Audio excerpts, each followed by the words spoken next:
O sol ardente pairava sobre uma pequena cidade costeira no Brasil, como uma manta pesada que se recusava a ser levantada. O calor úmido envolvia as ruas de paralelepípedos gastos, onde o cheiro de sal do mar se misturava ao aroma de café torrado saindo de uma padaria antiga. Crianças chutavam bolas improvisadas de meia nos becos, suas risadas ecoando entre as casas de paredes coloridas, enquanto o som distante das ondas quebrando na praia dava um ritmo quase hipnótico ao dia. As lojas modestas, uma mercearia com uma placa desbotada, um bar com ventiladores barulhentos, uma oficina de bicicletas com ferramentas espalhadas formavam o coração pulsante da cidade. Era um lugar onde o tempo parecia andar mais devagar, onde as pessoas se moviam com a preguiça imposta pelo calor tropical, buscando sombra sobre as árvores frondosas ou nas marquises das construções. Os pescadores, com seus chapéus de palha, conversavam em voz baixa na praça, enquanto as redes de pesca secavam ao sol. Era uma tarde comum, daquelas que prometiam nada além da rotina, mas algo estava prestes a mudar. Algo que ninguém poderia prever. No meio dessa calmaria, Marcos Evangelista de Moraes, mais conhecido como Cafu, caminhava pela rua principal com a naturalidade de quem pertence ao lugar. O lendário capitão da seleção brasileira, aquele que ergueu a taça da Copa do Mundo com um sorriso que conquistou o mundo, escolheu essa cidadezinha para um respiro longe dos holofotes. Aqui, ele não era o ídolo do futebol, mas apenas Marcos, um homem de 40 e poucos anos, com uma camiseta cinza simples, calça jeans desbotada e tênis gastos, porém impecavelmente limpos. Carregava uma sacola de papel com uma garrafa d'água, um pão francês embrulhado em filme plástico e algumas laranjas que balançavam no fundo.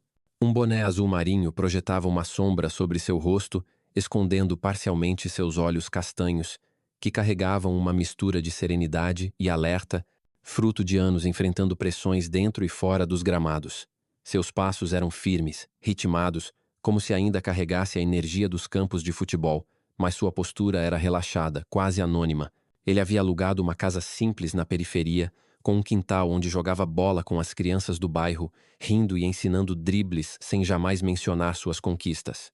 Para os moradores, ele era apenas um forasteiro simpático, alguém que poderia passar despercebido na fila da padaria ou sentado num banco da praça. E era exatamente isso que Cafu queria. Um refúgio onde o peso de seu nome não o seguisse como uma sombra. A rua estava quase deserta, salvo por um grupo de adolescentes que pedalavam em zigue-zague, rindo alto, e uma senhora que varria a calçada em frente à sua casa, o rádio tocando um samba antigo. O calor fazia o ar tremular sobre o asfalto, e os reflexos do sol nos para-brisas dos carros estacionados criavam um efeito de miragem. Cafu ajustou o boné, semicerrando os olhos contra o brilho, e planejava seu fim de tarde. Chegar em casa, comer seu pão com queijo, talvez assistir a um jogo antigo na TV antes de treinar alguns passes no quintal. Era uma rotina humilde, quase monástica, que o mantinha conectado à essência de quem era, muito além dos troféus e das manchetes. Mas a paz, como ele aprendera ao longo da vida, nunca era garantida. Estava a poucos metros de cruzar a rua quando sentiu uma mudança no ar, uma tensão que não podia ignorar. Do canto do olho, viu uma viatura policial frear bruscamente ao lado da calçada, os pneus chiando levemente contra o asfalto quente. A porta do motorista se abriu com uma agressividade deliberada, e dela saiu o sargento Miguel Santos, um homem alto, de pele clara e cabelo curto, quase raspado. Seu uniforme estava impecável, com o distintivo reluzindo sob o sol, e suas botas pretas batiam no chão com um eco seco. A mão de Santos já repousava perto do cinto, onde pendiam seu cacetete e sua pistola, um gesto que parecia mais ameaçador do que protocolar. Cafu notou, mas não desacelerou o passo. Ele conhecia homens como esse em campos de futebol, em vestiários, em ruas de outras cidades. Alguns usavam sua autoridade com honra, outros como uma desculpa para impor poder. Santos era claramente do segundo tipo. Seus olhos se fixaram em Cafu com uma mistura de arrogância e desdém, como se procurasse uma razão para agir. O incidente aconteceu em frações de segundo. Cafu, ao passar pela calçada estreita, esbarrou levemente no ombro de Santos. Não foi intencional, apenas um toque acidental, do tipo que acontece em qualquer rua movimentada. Mas Santos transformou o momento em algo mais. "Olha por onde anda, seu idiota!" bradou, sua voz cortando o silêncio da rua como uma faca. Cafu parou, girando a cabeça lentamente. "Não foi de propósito", disse, com uma calma que parecia desarmar o ambiente. Sua voz era baixa, clara, sem um pingo de confronto. Seus olhos, sob a aba do boné, encontraram os de Santos por um breve instante. Não havia desafio neles, apenas uma tranquilidade que para alguém como Santos era quase uma afronta. Mas Santos não queria calma. Ele deu um passo à frente, invadindo o espaço pessoal de Cafu com a postura de quem está acostumado a intimidar. Você acha que pode esbarrar num policial e sair andando como se nada tivesse acontecido? Rosnou, o rosto a centímetros do de Cafu. A rua, antes tranquila, parecia prender a respiração. Cafu não respondeu de imediato. Ele conhecia provocações dos gramados, das arquibancadas, da vida. Sabia que o silêncio, às vezes, era mais poderoso que as palavras. Mas Santos interpretou isso como desrespeito. Qual é o seu nome? Exigiu, o tom mais alto, a mão agora claramente pousada sobre o cacetete. Cafu o encarou diretamente, sua expressão impassível. Não é da sua conta, respondeu sem elevar a voz, sem se mover. Foi o estopim. Santos agiu com a rapidez de quem esperava por uma desculpa. Ele agarrou o braço de Cafu com força, torcendo-o para trás num movimento brusco e praticado. A sacola de papel caiu no chão. A laranja rolou para a sarjeta e o pão se esmagou sob o impacto. Cafu inclinou-se ligeiramente pela força do aperto, mas não resistiu. Seu rosto permaneceu sereno, quase indiferente. Ele enfrentara pressões maiores em finais de Copa do Mundo, onde a derrota significava mais do que um golpe no orgulho. Isso não era nada. Ainda não. Do outro lado da rua, Ana Silva, uma jovem de 25 anos que trabalhava como caixa numa mercearia local, parou em choque. Ela estava voltando do turno, exausta, com um uniforme amarrotado e o cabelo preso num coque desleixado. Seus olhos se arregalaram ao ver a cena. Instintivamente, ela pegou o celular no bolso, segurando-o discretamente na palma da mão enquanto começava a gravar. Não sabia quem era o homem que o policial maltratava, mas algo na injustiça evidente do momento a impulsionou a agir. "Por que está me prendendo?" perguntou Cafu, a voz tão calma quanto antes, mesmo com o braço torcido atrás das costas. "Por resistir", grunhiu Santos, embora não houvesse resistência alguma. "Por não cumprir ordens e por comportamento suspeito."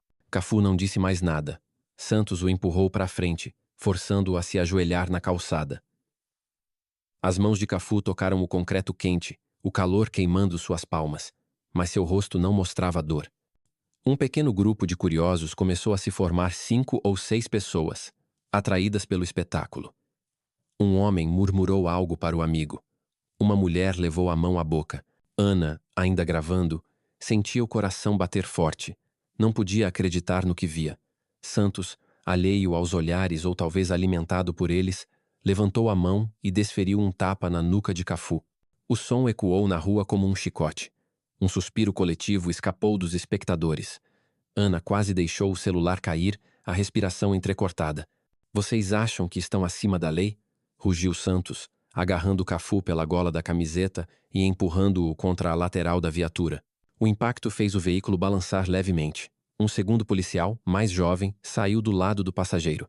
Parecia inseguro, os olhos indo de Santos a Cafu e depois para os curiosos. Abriu a boca como se fosse dizer algo, mas a fechou imediatamente. A tensão no ar era palpável, uma corda prestes a se romper. Cafu se levantou lentamente, sacudindo a poeira da calça.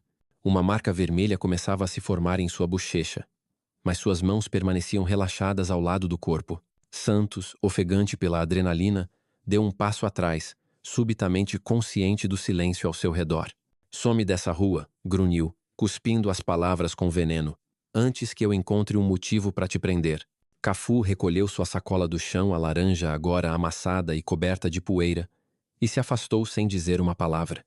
Ana terminou de gravar com os dedos trêmulos. A multidão começou a se dispersar, alguns murmurando, outros caminhando rápido para evitar problemas. Santos, com um sorriso de desprezo, voltou para a viatura como se nada tivesse acontecido. Mas algo havia mudado. Naquela noite, na penumbra de seu pequeno apartamento, Ana sentou-se no sofá com o celular na mão, reproduzindo o vídeo repetidamente. Ela ampliou a imagem, observando o rosto de Cafu, a maneira deliberada com que ele se movia, a calma que emanava mesmo sob o ataque. Havia algo familiar nele, algo que ela não conseguia identificar. Abriu o notebook, digitou um nome no buscador e ficou olhando as imagens que carregavam. Cafu, o capitão da seleção, o herói do Penta. Seu coração deu um salto. Não era apenas um homem qualquer, era um ícone, alguém que representava o orgulho brasileiro, que havia enfrentado os melhores do mundo e saído vitorioso. E ela o vira ser atacado como se não fosse ninguém. A realização a atingiu como uma onda. Ela não podia deixar isso passar. Não dessa vez. Não com ele. Seu celular vibrou com uma mensagem da mãe perguntando se ela chegaria para o jantar. Ana não respondeu. Seus olhos estavam fixos na tela, no frame pausado onde Cafu se levantava, imperturbável, após o tapa. Lá fora, a cidade mergulhava na quietude do entardecer, as ruas voltando ao seu silêncio habitual. Mas algo se rompera. Algo irreversível. O tapa fora público, o vídeo era real, e uma lenda fora atacada. Isso não terminaria ali. Enquanto o sol se punha, tingindo o céu de tons de laranja e roxo, Ana respirou fundo e abriu o aplicativo de mensagens. Ela não conhecia muitos jornalistas, mas lembrava-se de Gabriel Costa, um repórter independente que escrevera sobre irregularidades na prefeitura no ano anterior. Ele não era famoso, mas tinha a reputação de ser persistente. Ana escreveu uma mensagem curta, anexou o vídeo e digitou: "Isso aconteceu hoje na Rua do Porto. Acho que você precisa ver."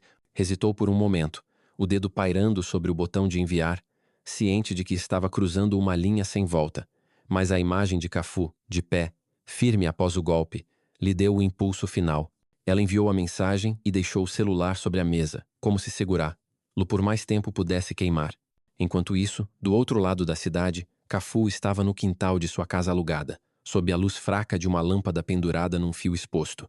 Ele improvisara uma trave com tábuas velhas e chutava uma bola contra ela, cada impacto um som seco que ecoava na noite. Não estava treinando para um jogo. Estava processando o incidente com Santos.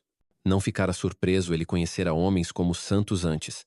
Homens que confundiam autoridade com direito, que usavam o poder para esmagar em vez de proteger. Mas o que o mantinha acordado não era o tapa em si, mas a pergunta sobre o que viria depois. Ele sabia que o vídeo existia vira Ana gravando do outro lado da rua. E, embora não tivesse falado com ela, suspeitava que ela não ficaria calada. Cafu não buscava atenção nem vingança. Mas também não era de cruzar os braços diante do que estava errado. Decidiu que, se o vídeo viesse à tona, ele não se esconderia. Por ora, continuaria como sempre fizera, com a cabeça erguida, como nos dias em que liderava a seleção em campo. Na manhã seguinte, Gabriel Costa abriu seu e-mail numa salinha apertada que dividia com outros 2 freelancers. O espaço era um caos de papéis, xícaras de café vazias e um ventilador que zumbia sem muito efeito contra o calor. Quando viu a mensagem de Ana, franziu a testa. Não a conhecia pessoalmente, mas o assunto "algo que você precisa ver" o intrigou. Ele reproduziu o vídeo e, após alguns segundos, inclinou-se para a tela, incrédulo. Pausou a gravação no momento em que Santos acertava Cafu, retrocedeu e assistiu novamente. "É ele", murmurou para si mesmo. Abriu uma aba no navegador, buscou imagens de Cafu e comparou. Não havia dúvida, era o capitão do Penta. Gabriel sentiu uma mistura de adrenalina e cautela. Isso não era apenas uma notícia, era uma bomba. Mas ele sabia que, numa cidade como aquela, bombas podiam se voltar contra quem as lançava.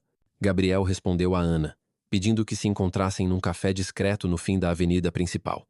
Quando chegou, Ana já estava lá, sentada numa mesa ao fundo, com uma xícara de chá que não tocara. Tinha olheiras como se não tivesse dormido. Gabriel foi direto. "Você tem certeza de que quer que isso saia? Não é só um vídeo de um policial abusando. É o Cafu. Isso vai explodir." Ana assentiu, embora sua voz tremesse. "Não posso fingir que não vi. Alguém tem que fazer algo."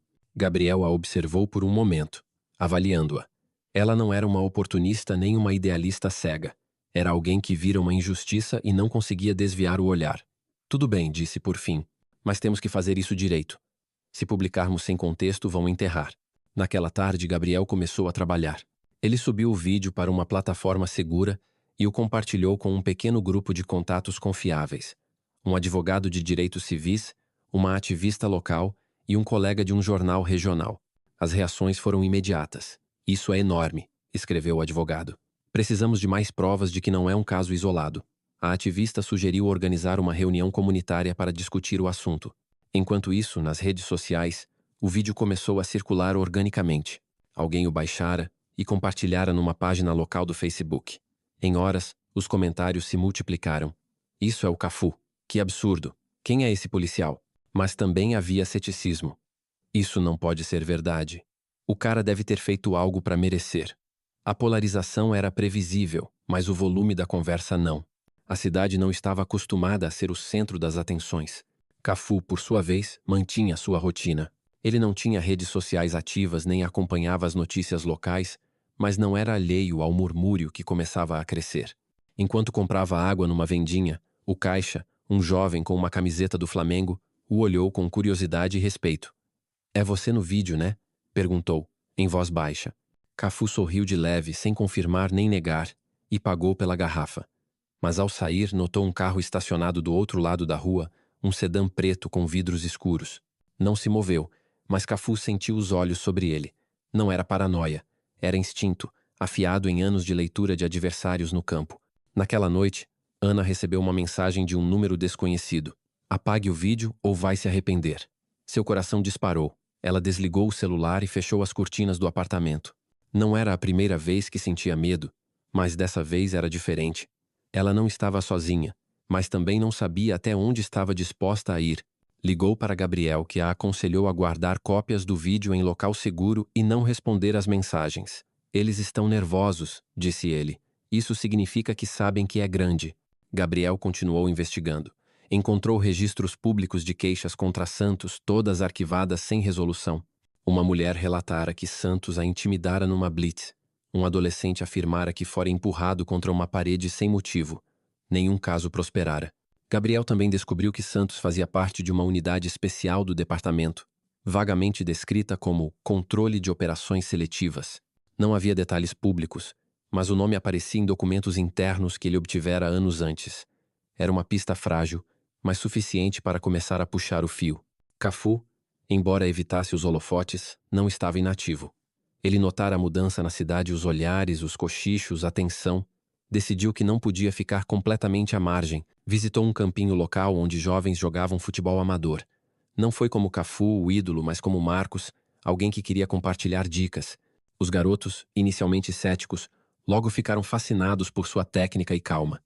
Um deles, um adolescente chamado Lucas, perguntou diretamente: "É você que o policial bateu?" Cafu o olhou e respondeu: "Sou alguém que acredita que não é preciso revidar um golpe para vencer." Lucas assentiu, embora não entendesse completamente. No fim do dia, Ana e Gabriel se reuniram novamente, dessa vez num parque vazio ao anoitecer. Gabriel mostrou uma pasta com anotações e recortes. "Santos não age sozinho", disse. "Tem algo maior aqui, mas precisamos de mais que um vídeo para provar." Ana assentiu, embora o peso da situação começasse a oprimi-la. "E agora?" perguntou. Gabriel sorriu, apesar do cansaço. "Vamos tornar isso maior. E precisamos que o Cafu fale." Ana balançou a cabeça. "Acho que ele não quer. Não parece do tipo que busca atenção." Gabriel recostou-se no banco, olhando as estrelas que começavam a surgir. "Então vamos fazer a atenção encontrá-lo." Lá fora, a cidade dormia, mas a faísca que Ana acendera estava crescendo, e embora ninguém soubesse ainda, essa faísca logo se tornaria um incêndio que ninguém poderia apagar. A noite cobria a cidade com um véu de silêncio, quebrado apenas pelo zumbido ocasional dos grilos e o murmúrio distante de uma TV ligada em alguma casa. Mas, num beco atrás de um campinho improvisado, Cafu se reuniu com Mariana Lopes, uma ex-policial que deixara o departamento após anos de desilusão. Mariana, de uns 50 anos, cabelo curto e grisalho, tinha um olhar que parecia atravessar qualquer fachada. Ela contatara Cafu por uma mensagem criptografada, deixando um bilhete na porta de sua casa. "Sei o que aconteceu. Posso ajudar. Me encontre." Cafu, embora cauteloso, reconheceu o nome de Mariana pelos rumores na cidade, uma mulher que desafiara seus superiores e pagara o preço com sua carreira. Sob a luz tremeluzente de um poste, os dois sentaram-se em cadeiras dobráveis, com uma mesa improvisada feita de caixotes. O campinho, fechado àquela hora, era um lugar seguro, longe de olhos curiosos. Mariana não perdeu tempo com cortesias. "O vídeo é só a ponta do iceberg", disse, deslizando uma pasta fina para Cafu. "Santos não é um lobo solitário. Ele faz parte de algo maior, chamado Sombra. Se quer detê-lo, precisa entender como funciona." Cafu abriu a pasta, seus olhos percorrendo páginas de documentos borrados, alguns com nomes riscados, outros com datas que remontavam anos. Eram relatórios internos, fragmentos de e-mails e uma lista de incidentes que nunca chegaram aos tribunais. Como conseguiu isso? Perguntou, sem desviar o olhar. Mariana sorriu com amargura. Quando te demitem por fazer perguntas incômodas, você aprende a guardar cópias. O plano de Mariana era claro: reunir provas sólidas de que Santos operava sob a proteção de uma rede dentro do departamento de polícia. Sombra não era uma unidade oficial. Não aparecia em organogramas nem em orçamentos públicos. Era um grupo seleto de policiais escolhidos por sua disposição a cruzar linhas éticas, usados para manter o controle em situações que o departamento preferia não documentar. Santos, segundo Mariana, era um de seus executores principais, alguém que gostava do poder que a impunidade lhe dava. Mas provar isso não seria fácil. Os documentos que Mariana tinha eram fragmentários, e muitos dos possíveis testemunhos haviam sido silenciados ou desaparecido. Cafu ouviu em silêncio, o rosto impassível, embora suas mãos apertassem a pasta com mais força do que o necessário. Ele não era estranho a lutas contra sistemas corruptos, mas isso era diferente. Não estava num campo com regras claras. Estava num terreno onde as sombras ditavam as jogadas. Precisamos de alguém que esteve lá dentro e esteja disposto a falar, disse Cafu, por fim. Mariana assentiu. Tem um cara, um ex-policial chamado Rafael Souza. Saiu há 2 anos depois de um incidente com Santos. Mora nos arredores, mantém perfil baixo. Pode saber algo, mas não será fácil convencê-lo. Cafu fechou a pasta. Vou encontrá-lo. A noite terminou com Cafu caminhando de volta para casa, a pasta guardada sob o braço. O mar ao longe rugia suavemente, e as estrelas brilhavam num céu sem nuvens. A tempestade estava apenas começando, e Cafu sabia que, como nos jogos mais difíceis de sua carreira, a vitória dependeria de paciência, estratégia e coragem. A pequena cidade costeira, outrora envolta na monotonia dos dias quentes e das noites embaladas pelo som das ondas, agora pulsava com uma energia nova, como se tivesse despertado de um longo sono. As ruas, antes marcadas pelo vaivém preguiçoso dos moradores, vibravam com murmúrios, cartazes improvisados e o eco de conversas acaloradas nas esquinas, nos bares e nas feiras livres. O vídeo que mostrava o sargento Miguel Santos, um policial ligado à misteriosa rede Sombra, agredindo Cafu, o lendário capitão da seleção brasileira, havia ultrapassado as fronteiras da cidade, tornando-se um grito de indignação que ecoava pelas redes sociais, pelos telejornais e pelas rodas de conversa em todo o Brasil. A Praça Central, com sua figueira centenária e bancos de madeira gastos, agora era palco de manifestações espontâneas. Jovens seguravam faixas com dizeres como "Justiça para Cafu" e "Chega de abuso", enquanto mães, pescadores e comerciantes se juntavam, alguns com olhares de esperança, outros com a cautela de quem sabia que desafiar o poder tinha seu preço. As ondas continuavam a quebrar na praia, mas o ar estava carregado, como o prenúncio de uma tempestade que ninguém poderia deter. Cafu, apesar de tudo, mantinha sua rotina com a mesma simplicidade que o definia. Ele não buscava os holofotes, mas também não fugia deles. Num campo de terra batida na periferia, onde o capim crescia nas laterais e as traves eram feitas de bambu, ele começou a organizar aulas de futebol gratuitas para as crianças da cidade. Não era apenas sobre ensinar a chutar uma bola ou a fazer um drible. Era sobre plantar sementes de confiança, disciplina e, acima de tudo, a capacidade de escolher quando lutar e quando manter a paz. As aulas aconteciam ao entardecer, quando o sol dourado banhava o campo, e o cheiro de maresia se misturava ao suor e às risadas dos meninos e meninas que corriam atrás da bola. Cafu, com uma camiseta regata e um short surrado, movia-se entre eles com a energia de quem ainda carregava o campo nos ossos. Não é só sobre ganhar, dizia, parando o jogo para reunir as crianças em círculo. É sobre jogar por quem está ao seu lado, no campo e na vida. Os olhos brilhantes das crianças o encaravam, absorvendo cada palavra, enquanto os pais, observando de longe, começavam a ver em Cafu não apenas um ídolo do passado, mas um símbolo vivo de resistência. Enquanto isso, a cidade se preparava para o julgamento de Miguel Santos, um evento que prometia ser o epicentro de toda a atenção acumulada. O tribunal, um prédio de alvenaria com paredes brancas descascadas e uma escadaria de concreto, estava cercado por repórteres com microfones, ativistas com megafones e moradores que seguravam cartazes escritos à mão. A fachada, normalmente ignorada, agora reluzia sob os flashes das câmeras. Dentro, a sala de audiências era um contraste de ordem e nervosismo. As paredes de madeira envernizada e os bancos alinhados davam uma aparência de solenidade, mas o ar estava pesado, carregado de expectativa.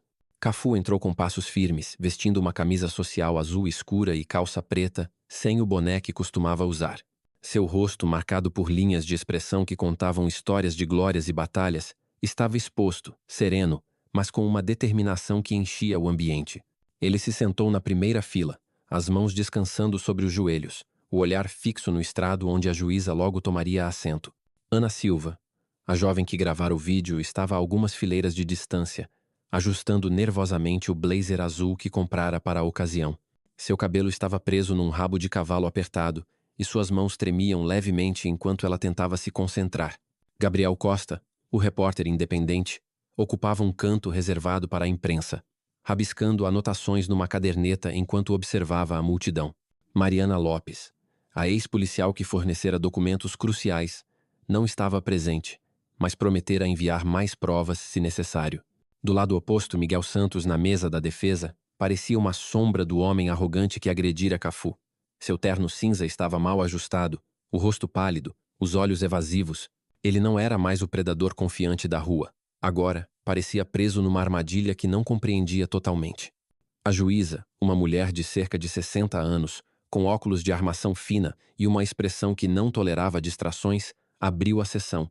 O promotor, um homem magro com voz precisa, apresentou o caso com clareza devastadora. Miguel Santos, um policial com um histórico de denúncias arquivadas, atacara sem provocação um cidadão respeitado num ato capturado em vídeo e respaldado por testemunhos e evidências de uma rede de encobrimento chamada Sombra. A defesa, liderada por um advogado jovem e agressivo, contra-atacou, alegando que o vídeo carecia de contexto, que Cafu agira de forma suspeita ao não se identificar e que Santos seguira o protocolo sob uma percepção de ameaça. Os murmúrios na sala foram silenciados por um golpe do martelo da juíza. Cafu foi o primeiro a depor. O promotor começou com perguntas simples: seu nome, o motivo de estar na cidade, os eventos daquele dia. Cafu respondeu com economia de palavras, a voz grave e calma. Estava voltando para casa com uma sacola de compras. Não fiz nada para provocar o policial. Quando o vídeo foi exibido numa tela grande, a sala mergulhou num silêncio sepulcral. O som do tapa ecoou, seguido pelo barulho da sacola caindo. Alguns espectadores fecharam os olhos, outros não conseguiam desviar o olhar. O promotor virou-se para Cafu. Senhor Evangelista, por que não reagiu ao ataque? Cafu olhou para o júri, seus olhos firmes, mas sem desafio. Porque sei do que sou capaz, e sei que revidar não teria ajudado ninguém. Quis dar uma chance ao sistema. O promotor assentiu. Acha que o sistema funcionou naquele momento? Cafu fez uma pausa, o olhar passando brevemente por Santos. Naquele momento, não. Mas agora estamos aqui. Um murmúrio percorreu a sala, rapidamente silenciado. A defesa tentou desestabilizá-lo. Senhor Evangelista, o senhor é um ex-jogador de futebol, uma figura imponente. Não é possível que o sargento Santos se sentisse ameaçado pela sua presença? Cafu inclinou a cabeça levemente. Se um homem se sente ameaçado por alguém carregando pão e laranjas, ele não deveria carregar um distintivo. A resposta provocou risadas contidas na sala. O advogado, visivelmente frustrado, mudou de tática. O senhor não se identificou. Não acha que isso escalou a situação? Cafu respondeu sem hesitar. Não precisava dizer quem sou. Não fiz nada errado. Ele escolheu a violência. Eu escolhi a paz. Não houve mais perguntas. Cafu desceu do estrado, o passo tão firme quanto na entrada, deixando um eco de sua presença. Ana foi a próxima. Seu coração batia forte enquanto subia ao estrado, mas ela respirou fundo e se obrigou a olhar para o júri. Contou como gravar o vídeo, como sentir a injustiça no ar, como decidir a agir apesar do medo. Não sabia que era o Cafu, disse a voz ganhando força. Vi um homem sendo atacado sem motivo e um policial que achou que podia sair impune. Quando o promotor perguntou sobre as ameaças que recebera, Ana ergueu o queixo. Mandaram mensagens, me seguiram, disseram para eu calar a boca, mas não calei, porque se todos ficarmos quietos, nada muda. O júri a observou com atenção, alguns assentindo levemente. A defesa tentou desacreditá-la, sugerindo que buscava atenção ou que editara o vídeo. Ana, com uma calma que surpreendeu até a si mesma, respondeu: o vídeo é real, todo mundo viu, não preciso inventar nada. Ela desceu do estrado com as mãos trêmulas, mas a cabeça erguida. Fora do tribunal, a multidão crescia. Ativistas organizavam cânticos e câmeras de TV capturavam a cena. Nas redes sociais, o julgamento dominava as tendências, com vídeos de apoio a Cafu e Ana sendo compartilhados do Brasil à América Latina. Mas também havia resistência. Uma rádio local entrevistou um ex-policial que defendia Santos, alegando que os policiais enfrentavam situações perigosas diariamente. Num bar da cidade, um grupo de homens discutia acaloradamente, alguns chamando Cafu de herói, outros acusando-o de exagerar. A divisão era palpável, mas o ímpeto estava do lado da justiça.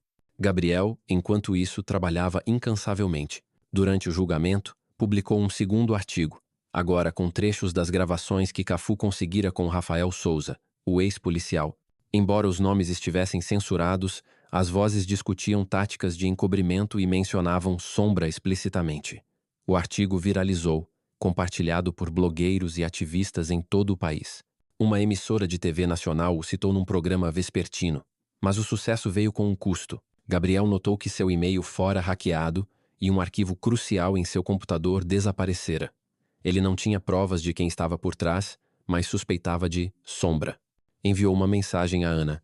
Guarde tudo em mídia física, não confie na nuvem. Ana, exausta, escondeu um pendrive numa caixa de sapatos sob a cama. O julgamento durou 5 dias, cada um trazendo novas revelações. Documentos mostravam como as queixas contra Santos eram sistematicamente ignoradas. Um depoimento anônimo de um policial aposentado confirmava a existência de Sombra. Uma gravação de uma reunião interna obtida por Mariana mencionava um superior ordenando limpar a bagunça do Santos. A defesa se desestabilizava, recorrendo a táticas desesperadas, como culpar Cafu por não cooperar. Mas o júri, composto por moradores locais de origens diversas, parecia cada vez mais convencido. No último dia, Ana e Cafu se encontraram brevemente no corredor do tribunal. Obrigada por não desistir, disse ela. Cafu assentiu. Você começou isso. Eu só segui seu exemplo. O veredicto veio ao entardecer do 5º dia. A juíza leu a decisão, culpado em todas as acusações, incluindo abuso de autoridade, falsificação de provas e intimidação. Santos foi condenado a 10 anos de prisão, sem possibilidade de condicional nos primeiros 7. Ao ser escoltado para fora, seus olhos evitaram Cafu, mas a derrota era evidente em sua postura. A multidão do lado de fora explodiu em aplausos, embora alguns gritassem insultos. Ana saiu para a escadaria do tribunal e foi recebida com vivas. Gabriel capturou o momento com sua câmera, sabendo que aquela imagem ficaria gravada na história da cidade. Mas Cafu permaneceu dentro por mais um instante, sentado na sala agora vazia. Não sentia triunfo, apenas a certeza de que isso era apenas um passo. Sombra ainda existia, e Santos era só uma peça. Quando saiu, a multidão o cercou, mas ele levantou a mão, pedindo calma. Não deu entrevistas, não posou para fotos. Em vez disso, caminhou até Ana e colocou a mão em seu ombro. Isso é seu, disse. Ela sorriu, com lágrimas nos olhos. O sol se punha, pintando o céu de tons de laranja e roxo. A cidade havia mudado, mas a luta, como Cafu sabia, estava longe de acabar. Nos dias seguintes, ele intensificou as aulas de futebol, transformando o campinho num ponto de encontro comunitário. Ana deixou o emprego na mercearia e começou a trabalhar com uma ONG local, criando um grupo de apoio para vítimas de abuso policial. As reuniões, realizadas numa sala simples do centro comunitário, começaram pequenas, mas cresceram. Uma mãe falou sobre o filho detido sem motivo. Um idoso relatou anos de intimidação. Ana anotava, oferecia contatos de advogados pro bono e, acima de tudo, dava esperança. Vocês não estão sozinhos, dizia, e falava com convicção. Gabriel reduziu o ritmo de suas publicações, mas não abandonou a luta. Começou a escrever um livro, Futebol e Justiça, uma crônica detalhada do que acontecera na cidade, com a esperança de que servisse como guia para outras comunidades. Isso não é só nossa história, disse a Ana uma noite, enquanto guardavam cadeiras após uma reunião. É um mapa para outros. Ana sorriu, cansada mas determinada. Então vamos fazer eles lerem. A cidade em si estava mudando. A prefeitura, sob pressão pública, anunciou uma revisão das políticas do Departamento de Polícia, incluindo a contratação de um auditor externo para investigar Sombra. Não era uma solução perfeita, e muitos duvidavam de sua eficácia, mas era um passo impensável antes do julgamento. Nas escolas, professores começaram a incluir discussões sobre direitos civis nas aulas, usando o caso de Cafu como exemplo. Nas ruas, os moradores se cumprimentavam com mais frequência, como se o ato coletivo de enfrentar a injustiça tivesse tecido laços mais fortes. Mas nem tudo era idealismo. Alguns policiais leais a Santos, ou à Sombra, permaneciam no departamento, e olhares hostis não haviam desaparecido. Ana notou um carro suspeito perto de seu novo apartamento uma noite, mas dessa vez não entrou em pânico. Enviou uma mensagem a Gabriel e guardou uma foto do veículo. A diferença agora era que ela sabia que não estava sozinha. Cafu, embora reservado, tornou-se um símbolo sem querer. No Brasil, manchetes o celebravam não só como jogador, mas como um homem que desafiara a injustiça com seu silêncio. Na cidade, crianças desenhavam sua imagem em cadernos, e adultos o cumprimentavam com respeito na feira. Mas Cafu não se deixava levar pela admiração. Sabia que símbolos podiam desvanecer se não fossem respaldados por ação. Uma tarde, enquanto limpava o campinho após uma aula, encontrou uma carta colada na trave. Era anônima, escrita à mão em papel simples. Obrigado por nos lembrar que valemos a pena. Ele guardou a carta no bolso, sem dizer nada, mas a levou consigo como um lembrete do porquê decidira ficar.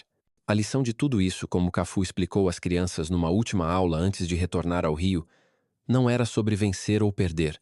A força não está em quão forte você chuta, disse no centro do campo, com as crianças o encarando. Está no que você escolhe fazer com essa força. Vocês podem usar os pés para destruir ou para construir. Podem ficar calados por medo ou falar por quem não tem voz. Isso é o que muda o mundo. Fez uma pausa, deixando as palavras ecoarem. O que aconteceu aqui não foi só por mim, por Ana ou por Gabriel. Foi por todos que decidiram que já era hora. As crianças aplaudiram, não com um entusiasmo cego, mas com uma compreensão que parecia mais profunda do que sua idade sugeria. Lucas, agora um frequentador assíduo das aulas, levantou a mão. Você vai voltar? Perguntou. Cafu sorriu. Se precisarem de mim, estarei aqui. A cidade caminhava com uma nova confiança, sabendo que juntos podiam enfrentar até os gigantes. E essa lição, mais que qualquer veredicto, era o que perduraria, inspirando outros a se levantar, a construir, a nunca desistir.